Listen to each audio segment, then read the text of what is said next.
여러분 안녕하세요. 제10장 밀양무기질 두 번째 강의를 시작하겠습니다. 두 번째 밀양무기질의 차는요, 요오두, 구리, 불소, 셀레늄, 극밀양무기질과 물로 구성되어 있습니다.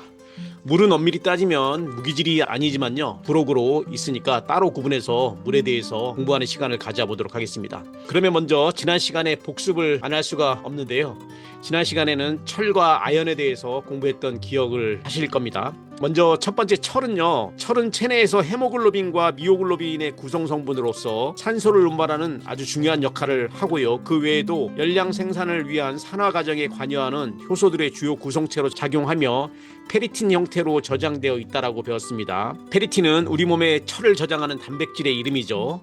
철의 생리적 기능도 중요한데요, 산소 전달과 저장과 효소와 조효소의 작용을 한다는 것도 우리가 배웠습니다. 철의 결핍증은요, 대표적인 것이 빈혈인데요, 이 빈혈은 피곤함과 두통, 짜증, 무기력, 창백한 안색, 추위에 대한 민감도 증가, 일 수행 능력의 감소 등이 나타나는 것을 의미합니다. 철에 대한 과잉증도 있는데요, 보통 여자보다는 남자에게 더 흔합니다. 간과 같은 철을 저장하는 기관이 손상될 수 있으며 심장질환도 야기될 수가 있습니다. 철에 대한 급원 식품도 중요한데요, 돼지 반을 비롯한 부산물, 멸치와 시리얼, 굴, 대두, 순대 등이 철의 주요 급원 식품입니다. 두 번째로 아연에 대한 복습을 해볼게요. 아연은 인체의 모든 세포에 존재하는데 특히 간이나 췌장, 신장, 뼈, 근육에도 높은 농도로 발견됩니다. 이 아연은요, 세포의 증식과 성장, 탄수화물, 단백질, 지질 및 알코올의 정상적인 대사를 조절하는 무려 200여 가지 이상의 효소 작용과 관여하는 아주 중요한 역할을 합니다. 이 아연의 기능은요, 두 가지로 나눌 수가 있는데요, 효소의 구성 성분으로서 역할을 하고 성장 및 면역 기능에 관여를 한다라고 배웠습니다. 또한 아연은요, 정자 생성의 구성 성분으로 배웠던 기억도 납니다. 참고하시기 바랍니다. 아연의 결핍증은요, 동물성 섭취가 부족한 저소득층에서 주로 나타나는데요, 아연이 부족하게 되면 성장이 지연하게 된다든지 야맹증이 나타나고 탈모나 식욕부진, 감염성이 증가될 수 있는 증상을 나타낼 수가 있습니다. 아연의 주요 급원 식품은요, 굴이라든지 시리얼, 돼지 부산물, 소 부산물, 멸치, 대두에 많이 있는데요, 굴은 아연에 좋은 급원 식품이므로 남성들에게 좋다라는 인식이 알려져 있는 것 같습니다. 두 번째, 밀양무기질에 들어가기 전에 나는 밀양무기질에 대하여 얼마나 알고 있나요?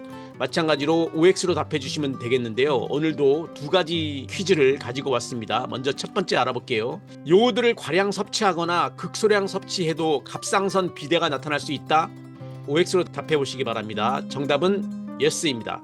요오드는 일반적으로 갑상선과 관련되어 있다고 상식적으로 알고 있는데요, 갑상선 호르몬은 합성에 필요한 요오드를 얻기 위해서 혈액으로부터 요오드를 받아서 지속적으로 축적합니다.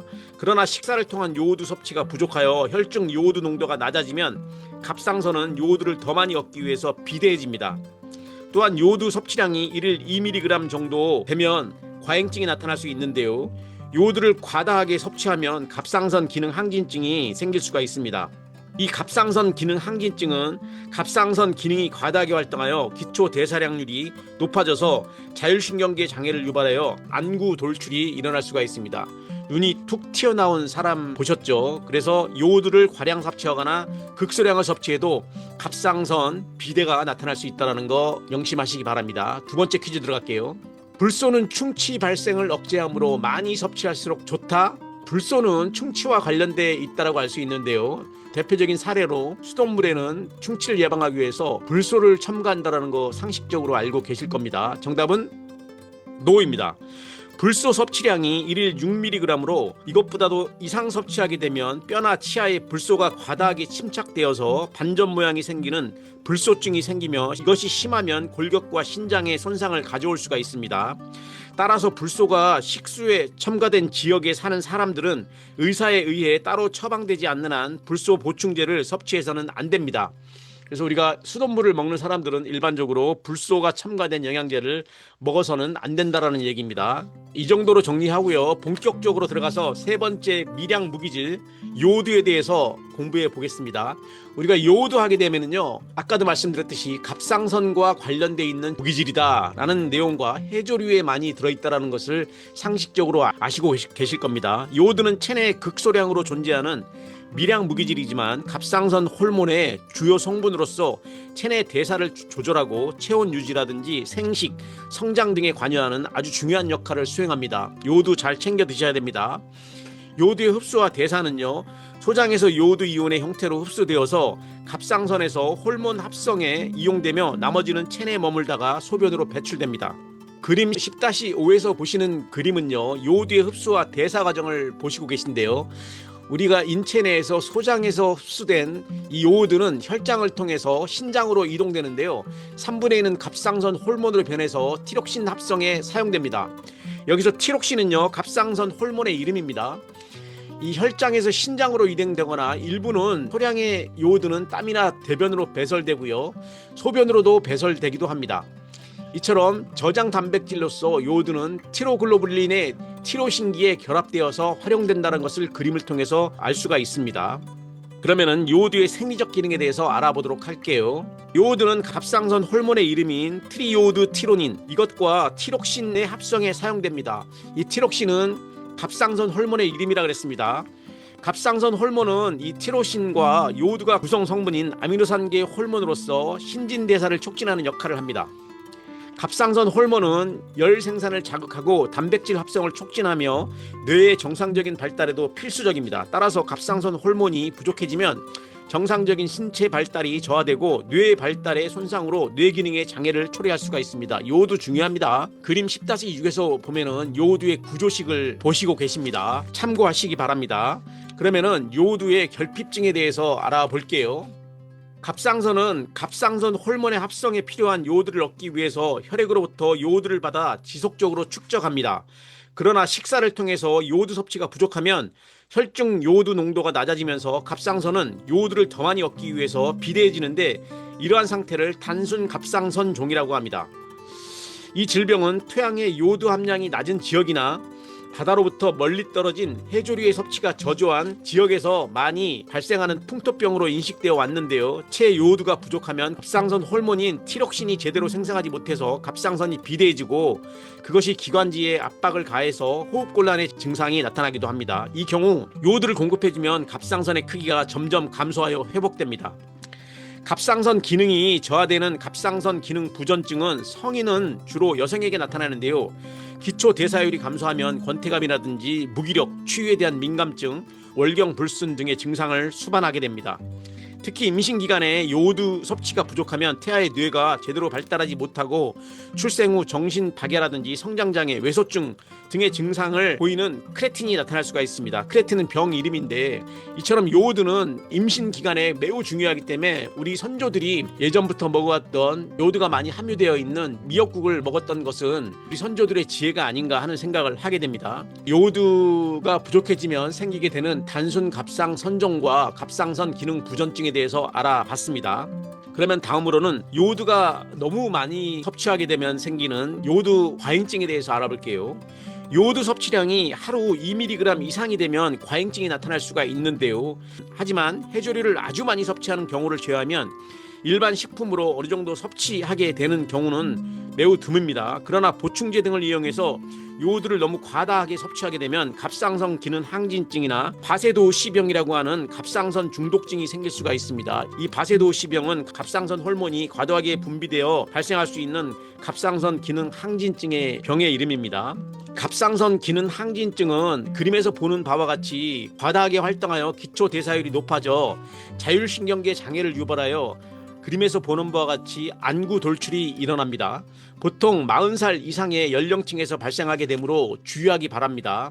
그러면은 이 요오드의 영양 섭취 기준과 급원식품에 대해서 알아볼게요. 갑상선 결핍증을 예방하기 위해서는 하루에 체중 1kg당 1마이크로그램의 요오드 섭취가 바람직합니다. 우리나라 성인의 요오드 권장량은 하루 150마이크로그램으로 설정되었고, 임신부와 수유부의 경우에는 하루 추가 권장량이 각각 90마이크로그램, 190마이크로그램입니다. 안전 상한 섭취량 범위는 성인의 경우 2400마이크로그램입니다. 요오드는 미역이나 김 등의 해조류나 해산물에 풍부합니다. 일반 상식이죠. 식물성 식품의 요오드 함량은 낮은 편이나 토양 내 요오드 함량과 가공 과정에서 따라서 그 함유량이 다를 수가 있습니다. 먼저 여러분 나이 19세에서 29세 성인의 경우에는 하루 평균 필요량은 95 마이크로그램이고요. 권장 섭취량은 150 마이크로그램입니다. 여기서 상한 섭취량은 2,400으로 비교적 안전하고요. 여성의 경우에도 대동소이합니다. 여기서 주목해야 될 일은 임신부와 수유부는 항상 2인분이라는 것을 염두에 두고 충분한 요오드의 섭취가 필요하다고 할 수 있습니다. 요오드의 주요 급원 식품을 알아보도록 할게요. 서두에도 말씀드렸듯이 이 요오드는 건미역이라든지 김 등 해조류에 많이 들어가 있습니다. 우리나라는 예부터 삼면이 바다이기 때문에 이 해조류를 풍부하게 먹을 수 있어서 5,000년 이상 동안 전통을 이어올 수가 있었던 것 같습니다. 아울러서 요오드의 주요 급원 식품은 메추리알이라든지 분유, 쥐치포, 멸치, 달걀, 아이스크림, 꽁치, 우유 등이 있습니다. 그러면은 요오드의 주요 급원 식품을 1회 분량당 함량을 통해서 알아볼게요. 건미역이 그림에서 보는 것과 같이 건조된 미역의 10g은 2910 마이크로그램이 들어있음으로써 성인 1일 권장 섭취량 150 마이크로그램의 충분 섭취량이 넘어가기 때문에 건미역을 주목해야 될 필요가 있습니다. 그 이후에는 메추리알, 달걀, 김, 분유, 아이스크림, 쥐치포, 꽁치, 멸치, 우유 등에 들어가 있습니다. 여기서 달걀이나 메추리알에 요오드가 많이 들어있음을 우리가 감지할 수가 있습니다. 참고하시기 바랍니다. 이 정도로 요오드에 대해서 공부해 봤고요. 다음으로는 세 번째 구리에 대해서 알아볼게요.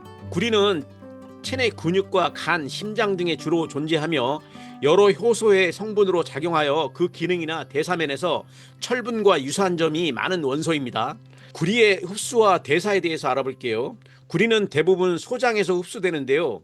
구리의 흡수는 아연과 마찬가지로 장벽에서 메탈로티오네인에 의해 조절되는데, 메탈로티오네인은 생물의 세포 내에서 중요한 역할을 하는 금속 묶음 단백질의 이름입니다.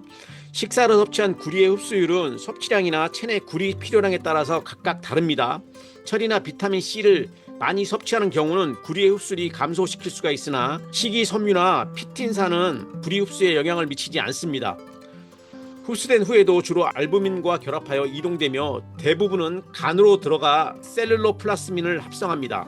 셀룰로플라스민은 혈액 내 주요 구리 운반 단백질의 이름입니다. 혈액 내 구리를 95% 운반하는 단백질의 이름입니다. 구리는 필요시 셀룰로플라스민의 형태로 혈액을 통해 필요 조직으로 이동하는데요. 구리의 배설은 주로 담즙을 통해 대변으로 배설하게 됩니다. 구리의 대사 과정을 그림 10-11이 설명하고 있는데요. 혈액에 들어온 결합된 알부민과 구리는 간으로 들어가게 되고요. 간은 담즙 구성 성분을 통해서 배설되기도 하고 혈액 내 주요 구리 운반 단백질인 셀룰로플라스민의 합성을 통해서 혈액으로 들어가기도 합니다. 이것은 혈액 내 구리를 95% 운반한다고 말씀드렸습니다. 그러면은 구리의 체내 기능에 대해서 알아보도록 할게요. 구리의 체내 기능은 철하고 비슷하다고 아시고 계시면 되겠는데요. 크게 세 가지로 정리할 수가 있습니다. 첫 번째는 빈혈 예방이고, 두 번째는 결합 조직을 합성하고, 세 번째는 여러 금속 효소의 구성 성분으로 구분할 수 있다는 얘기입니다. 먼저 첫 번째 빈혈의 예방은요, 구리가 주성분인 셀룰로플라스민은 철 이온을 2가에서 3가 이온으로 산화시켜서 철을 쉽게 소장 세포 내에서 이동하게 함으로써 철의 흡수를 도와주는 역할을 합니다. 또한 구리는 헤모글로빈과 햄과 글로빈 부분의 합성에 관여하여 헤모글로빈의 합성을 돕고 간에서 저장 철인 페리틴을 방출하는 것을 도움으로써 빈혈을 예방합니다. 두 번째는 결합 조직을 합성한다는 얘기인데요. 구리는 결합 조직 단백질인 콜라겐과 엘라스틴이 교차 결합을 하는데 작용하는 효소의 일부분입니다. 따라서 구리는 골격 형성과 심장 순환계의 결합 조직을 정상으로 유지하는 데 아주 필수적입니다. 마지막 세 번째 구리의 기능은요, 여러 금속 효소의 구성 성분의 작용인데요. 구리는 여러 다양한 효소들의 구성 성분으로서 아주 중요한 역할을 합니다. 미토콘드리아의 전자 전달계에 관여하는 효소의 일부분으로 작용하여 ATP 형태에 기여하고, 항산화 요소인 슈퍼옥사이드 디스유데이즈 등의 반응을 촉매함으로써 세포의 산화적 손상을 방지하는 기능을 합니다. 여기서 슈퍼옥사이드 디스유데이즈는 항산화 효소의 이름입니다. 그러면은 구리의 결핍증에 대해서 알아볼게요. 구리의 결핍증은 드문 편이나 우유를 먹는 영아라든지 조산아라든지 영양 불량에서 회복되는 상태의 영유아나 환자 등에게 발생될 수가 있습니다. 결핍 증세로는요, 빈혈이라든지 백혈구 감소증, 무기질이 빠져나옴으로써 인한 골격의 비정상화라든지 머리카락의 피부 탈색, 엘라스틴 형성 손상 등이 있으며, 조혈작용 부전과 뇌 손상이 나타나면 사망을 초래할 수도 있습니다. 백혈구 감소증은 유아에게 나타내는 구리 결핍증의 초기 지표입니다. 그러면은 구리의 과잉증에 대해서도 알아볼게요. 구리의 과잉 섭취에 의한 과잉증으로는 적혈구 파괴에 의한 빈혈이라든지 신장 세뇨간의 손상, 간의 손상, 메스꺼움, 구토 등이 나타납니다. 윌슨병은 구리의 대사 이상으로 간과 뇌에 구리가 축적되는 유전 질환을 얘기하는데요. 이것은 유전성 질환으로 구리의 대사가 되지 않아서 구리가 정상적으로 담즙으로 배설되지 못하고 간이나 뇌, 신장, 각막에 축적되어서 이들 장기에 갈색이나 녹색이 나타내는 질환으로 보통 어린이에게 발병하기 쉬운 병입니다. 상식적으로 윌슨병 알아두시기 바랍니다. 그러면은 구리의 영양 섭취 기준과 급원 식품에 대해서도 알아볼게요.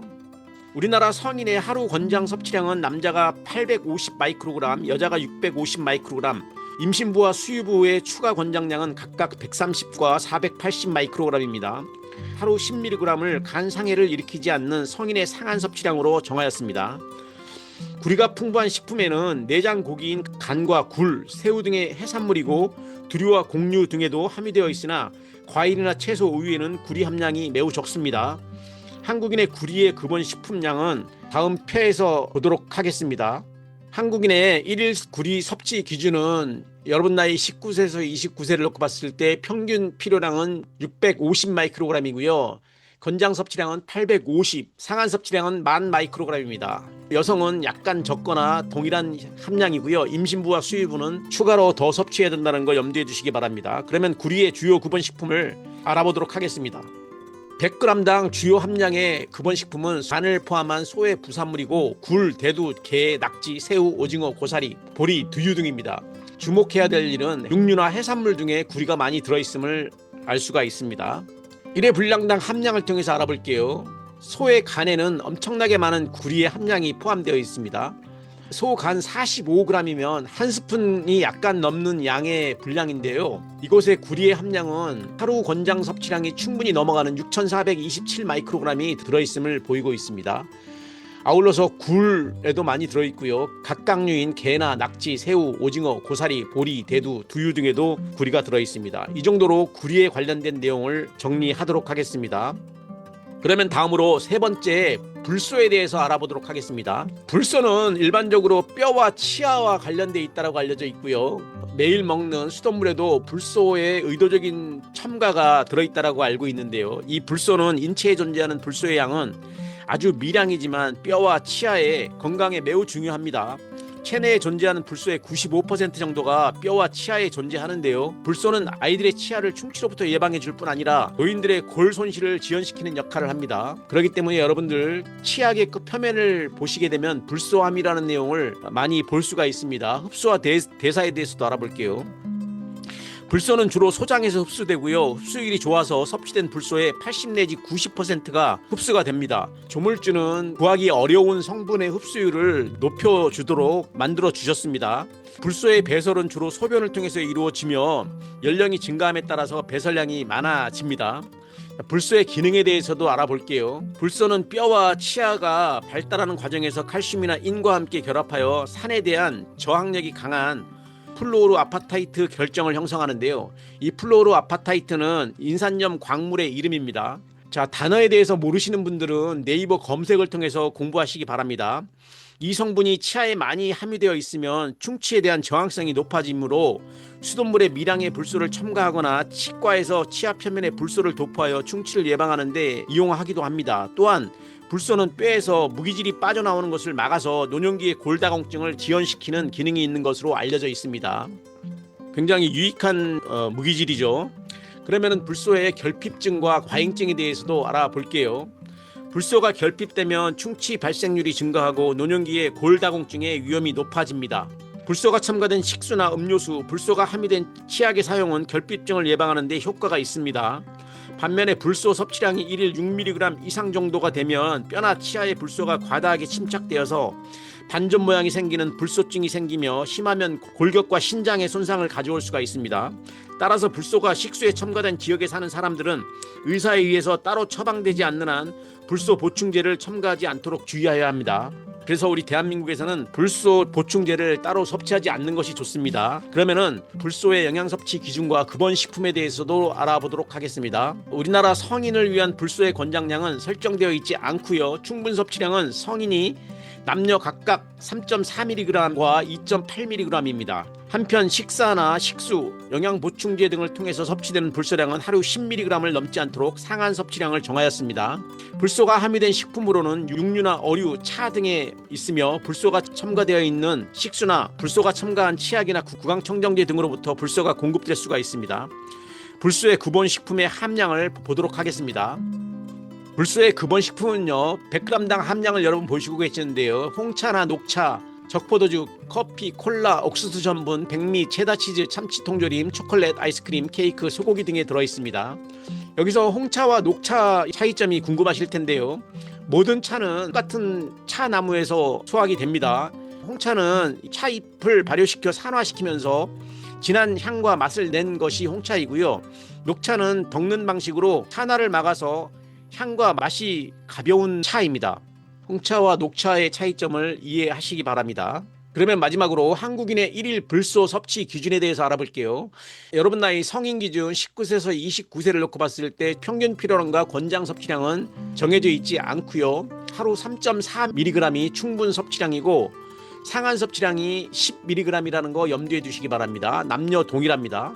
자, 이것으로써 미량 무기질인 불소에 관련돼서 알아보았습니다. 자, 이것으로써 미량 무기질 두 번째 강의를 정리하도록 하겠습니다. 강의를 요약해 보도록 하겠습니다. 세 번째 미량 무기질 요오드는요, 체내 극소량으로 존재하는 미량 무기질이지만 갑상선 호르몬의 주성분으로서 체내 대사를 조절하고 체온 유지나 생식, 성장 등에 관여하는 중요한 역할을 수행한다라고 알고 계시면 되겠습니다. 해조류에 요오드가 많이 들어가 있습니다. 네 번째 구리는요, 체내 근육과 간, 심장 등에 주로 존재하고 여러 효소의 성분으로 작용하고 그 기능이나 대사면에서 철분과 유사한 점이 많이 있는 원소라고 아시고 계십시오. 구리의 기능은 마찬가지로 철과 비슷한데요. 빈혈 예방과 결합 조직을 합성하고 여러 금속 효소의 구성 성분으로 활동을 하고 있습니다.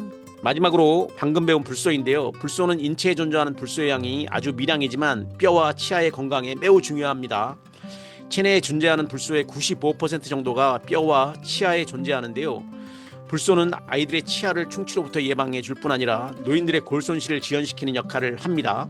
불소가 많이 들어가 있는 식품에는요, 홍차와 녹차, 적포도죽, 커피, 콜라, 옥수수 전분, 백미 등에 많이 들어가 있습니다. 참고하시기 바랍니다. 이것으로써 5가지 미량 무기질에 대해서 알아봤고요. 셀레늄과 망간, 몰리브덴, 크롬과 같은 극미량 무기질과 물에 관련돼서는 다음 시간에 하도록 하겠습니다. 수업 받느라 수고했습니다. 다음 시간에 만나요.